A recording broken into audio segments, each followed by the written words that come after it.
नमस्ते दोस्तों, unique love tips channel पर आप सबका बहुत बहुत स्वागत है। अगर आप चैनल पर नए हो तो प्लीज़ सब्सक्राइब कर लीजिए चैनल को, क्योंकि यहाँ पे आपको लव और रिलेशनशिप के रिगार्डिंग बहुत सारे ऐसे वीडियोस मिल जाएंगे जो आपकी लव लाइफ को बेटर बनाने में आपकी मदद करेगी। और अगर आपको पर्सनल कॉल बुक करनी है तो उसके लिए आप मुझे इंस्टाग्राम पर मैसेज करो। इंस्टाग्राम का जो लिंक है दोस्तों, वो मैंने वीडियो के डिस्क्रिप्शन में दे के रखा है। पार्टनर के साथ आपकी कुछ अनबन हो गई है और आपने नो कांटेक्ट रूल को अपनाने का डिसीजन लिया। आपने ये सोचा कि पार्टनर का अभी जो गुस्सा है वो भी शांत हो जाएगा और नो कांटेक्ट रूल को फॉलो करने से आपको भी थोड़ा सोचने का मौका मिलेगा और पार्टनर को भी सोचने का मौका मिलेगा। अगर पार्टनर की तरफ से कोई गलती हुई है तो उसको उस चीज़ को रियलाइज़ करने का भी थोड़ा मौका मिल जाएगा। तो इस दौरान जब हम नो कांटेक्ट रूल को फॉलो करते हैं ना, उस दौरान हमारे दिमाग में ना 1-2 दिन बाद से ही ये सारी नेगेटिव थिंकिंग आने लगती है कि कब वो मुझे कॉल करेगा, कब पार्टनर मुझे खुद से मैसेज करेगा। और फिर एक एक दिन हम काउंट करते हैं कि आज 1 दिन हुआ, आज 2 दिन हुआ, आज तीसरा दिन है। तो ऐसे करके एक एक दिन हमको पहाड़ की तरह लगता है कि एक एक दिन मानो कि एक एक साल जैसा है। और ऐसे में हम फिर सोचने में लग जाते हैं कि कब वो कॉल करेगा, कब वो मैसेज करेगा।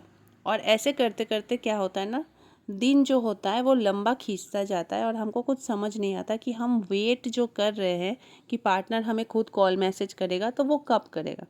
देखिए, इस नो कांटेक्ट रूल का जो टाइम प्रोसेसिंग है, इसमें आपको अपना जो माइंड है उसको डाइवर्ट करना होगा। जो भी काम आप करते हो, चाहे आप स्टडी करते हो, चाहे आप जॉब करते हो, अपने टाइम को आप अपने काम पे, अपने स्टडी पे यूटिलाइज़ कीजिए जो आप नहीं करते हो। और इसी वजह से आपका जो दिमाग है ना, उसमें नेगेटिविटी आती है, नेगेटिव थॉट्स आते हैं।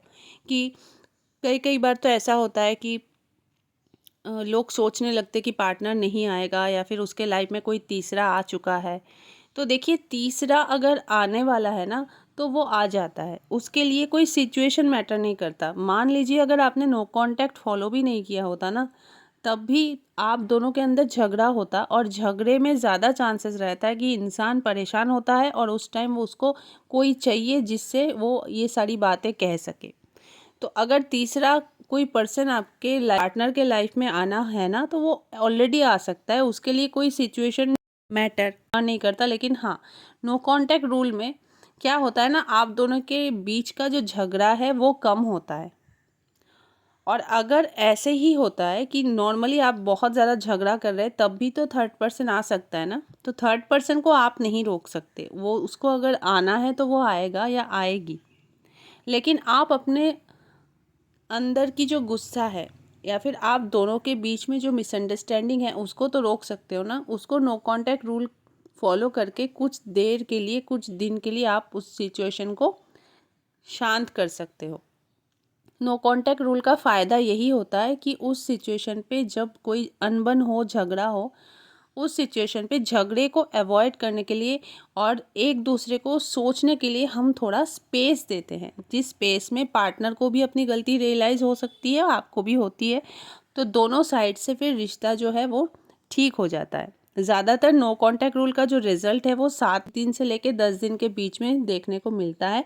किसी किसी टाइम ये चीज़ लंबी खींच सकती है और ये चीज़ डिपेंड करता है कि आप दोनों के अंदर जो अनबन हुई है वो कौन से मैटर पे हुई है और उस टाइम क्या सिचुएशन था। तो अगर आपको ये फील हो रहा है कि बहुत ज़्यादा ही लंबा खींच रहा है, तो इस सिचुएशन पे क्या आप बात कर सकते हो, पार्टनर से इनिशिएटिव ले सकते हो। तो बिल्कुल आप बात करिए, बिल्कुल आप इनिशिएटिव लीजिए। आप हाई हेलो कीजिए पार्टनर को, उसके बाद रुकिए, थोड़ा वेट कीजिए उसके रिप्लाई का। अगर वो रिप्लाई करता है तो इसका मतलब दैट ही इज़ और she is ready to talk with you. और अगर वो रिप्लाई नहीं करता है या नहीं करती है, इसका मतलब है वो अभी रेडी नहीं है बात करने के लिए, उसको और थोड़ा टाइम चाहिए। तो उस टाइम को आपको उसको देना पड़ेगा। उसके बाद भी अगर आप देख रहे हो कि बहुत दिन हो गया है लेकिन फिर भी उसके तरफ से कोई कॉल मैसेजेस नहीं आ रहा है, तो on a very serious note आप पार्टनर से खुल के बात कीजिए, उससे मिल के फेस टू फेस बैठ के बात कीजिए कि आप चाहते क्या हो, आपको क्या इस रिलेशन को कंटिन्यू करना है या नहीं, इस चीज़ को लेकर आप बात कीजिए। अगर उसको रिलेशन कंटिन्यू करना होगा तो इससे आपको पता चल जाएगा जब आप फेस टू फेस बात करोगे। ज़्यादातर केसेस में ऐसा होता है कि जो रिज़ल्ट है वो पॉजिटिव निकलता है, पार्टनर को रिलेशन निभाना होता है और जो प्रॉब्लम्स है आप दोनों में वो भी सॉर्ट आउट हो जाते हैं। और कभी कभी होता है कि नहीं, पार्टनर को रिलेशन नहीं रखना होता है और वो इस रिलेशन को कंटिन्यू नहीं करना चाहता है या नहीं करना चाहती है। ये बहुत ही कम इसका संभावना होता है। लेकिन अगर ऐसा सिचुएशन है कि पार्टनर बात करने के लिए रेडी नहीं है तो उस टाइम पे हम यही सोच सकते हैं कि उसको इंटरेस्ट ही नहीं है इस रिलेशन को रखने का। तो उस वक्त आप उससे खुल के बात कीजिए, चीज़ों को सॉर्ट आउट करने की कोशिश कीजिए। ठीक है, जितना हो सके अपने तरफ से कोशिश करना है आपको। लेकिन फिर भी अगर नहीं हो रहा है तो आप किसी को ज़बरदस्ती तो रोक नहीं सकते ना। जैसे किसी को आप ज़बरदस्ती खाना नहीं खिला सकते, वैसे आप किसी को ज़बरदस्ती अपने लाइफ में रोक नहीं सकते कि तुमको रहना होगा, तुमको मुझे प्यार देना होगा। ऐसे नहीं होता मेरे दोस्त। तो देखिए, जितना हो सके अपने तरफ से आप इनिशिएटिव लेके पार्टनर से बात कीजिए, उससे कन्विंस करने की कोशिश कीजिए। उसके बाद भी अगर वो नहीं रुकता है मेरे दोस्त तो उसको जाने दो।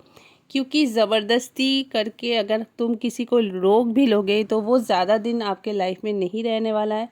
किसी न किसी दिन वो आपका साथ छोड़ के जाता ही जाता है। इसलिए अगर कोई जाना चाह रहा है तो उसको जाने दो। इससे अंदर से आप बहुत ज़्यादा रिलैक्स महसूस करेंगे, अपने लाइफ में भी आप बहुत अच्छे से ग्रो कर पाएंगे। आई होप दोस्तों आज का वीडियो थोड़ा बहुत भी आपके लिए हेल्पफुल रहा होगा। और अगर वीडियो आपको अच्छी लगी है तो प्लीज़ लाइक करना वीडियो को और चैनल को सब्सक्राइब करना अगर नए हो चैनल पे, और शेयर भी करना। और मुझे कमेंट करके ज़रूर अपना ओपिनियन बताना दोस्तों, क्योंकि मुझे आप सबकी कमेंट्स की बहुत ज़्यादा वेट रहती है और मुझे अच्छा लगता है आप सबका कमेंट्स पढ़ना। और अगर आपको कोई अपने पर्सनल लाइफ से रिलेटेड प्रॉब्लम है वो भी आप मुझे कमेंट कर सकते हो।